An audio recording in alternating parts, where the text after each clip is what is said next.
Breaking news, breaking news. Sam Rivers has passed away. He's the bassist of the iconic rock band Limp Bizkit. Man, we're losing a lot of greats. That's why it's very important to, you know, be appreciative and grateful when you wake up in the morning. Every day above ground's a new day. Well, every day above ground is a good day. Let's go listen to what Fred Durst has to say about the passing of not just bandmate, but his good friend. Check it out.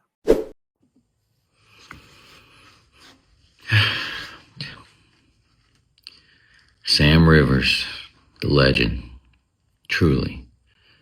Such a gifted, unbelievably sweet and wonderful person. And, how I met Sam was I'd put a couple iterations of an idea of a band I was, trying to make happen in Jacksonville, Florida.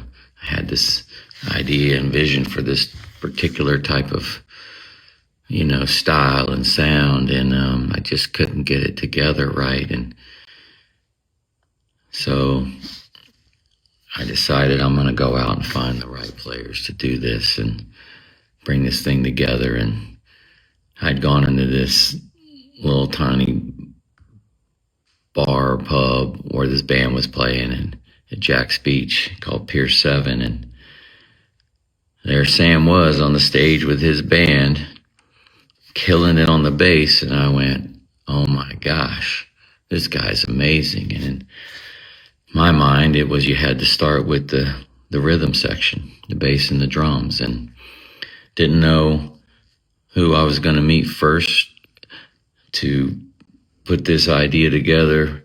Didn't know if it'd be the drummer or the bass player, but it was the bass player. I saw Sam play and I was blown away. He's playing a 5-string bass too. I'd never really seen someone using a 5-string bass, and he was so smooth and good, and he stood out, and I could hear nothing else but Sam. Everything disappeared besides his gift. And I went up to Sam after the show and I said, hey man, you're unbelievable. I got this idea for this band I want to do, and kind of threw it out there and told him what I wanted it to be. And he looked at me and he says, killer, I'm in. Let's do it. I was like, oh my God. Well, let's do it. And, that's kind of how things started to come together. I had a bass player. And after me and Sam been jamming around and messing around for a bit, I started looking around for other players and things. And Sam said, well, my cousin John's a killer drummer. He's a jazz drummer.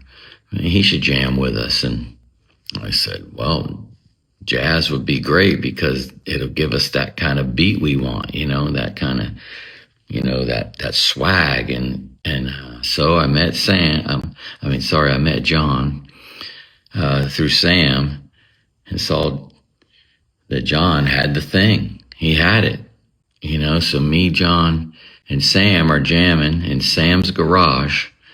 I'm playing the guitar at the time and kind of rapping and singing, and I can't really play guitar well, so it's tuned to drop D, and I'm one finger noodling it, and Sam's filling it in and holding it up because, clearly I couldn't. And John and Sam, it was a magical thing, the two of them, and I felt like this is it.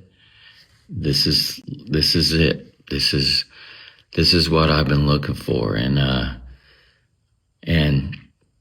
Sam had this thing about him where anything I could spit out of my mouth, try this, we'll do this or this, Sam could do it, and do it 1,000 times better than I could hear it in my head. And also Sam and I shared an affinity, a love for, grunge music. That's something that we were both really on the same page about. Sam really loved Mother Love Bone and all Alice in Chains and Stone Temple Pilots and that whole Seattle grunge movement, and he had this kind of ability to pull this beautiful sadness out of the bass that I'd never heard. I mean, he would play chords and the way he just so talented. I can't explain. I know I'm all over the place here. I just,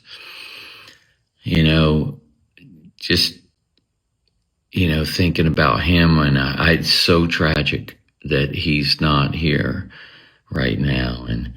And I've gone through gallons and gallons of tears since yesterday, and I'm thinking, my God, Sam's a legend, He did it. He lived it.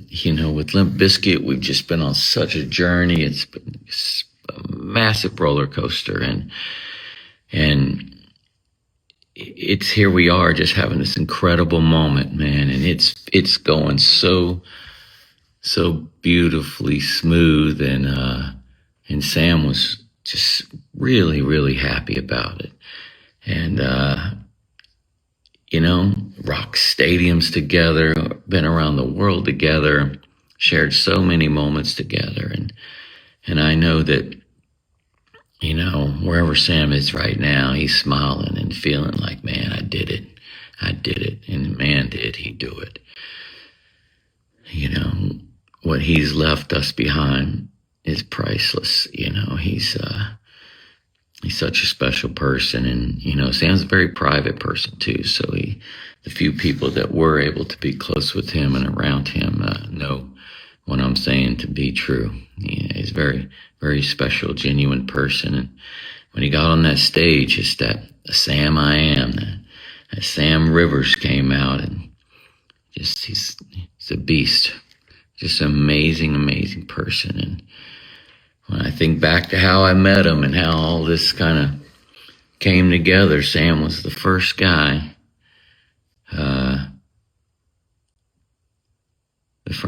that really,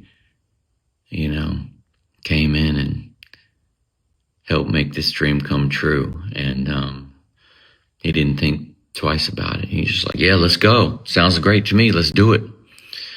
And, I was 25 years old and he was 18 years old. And,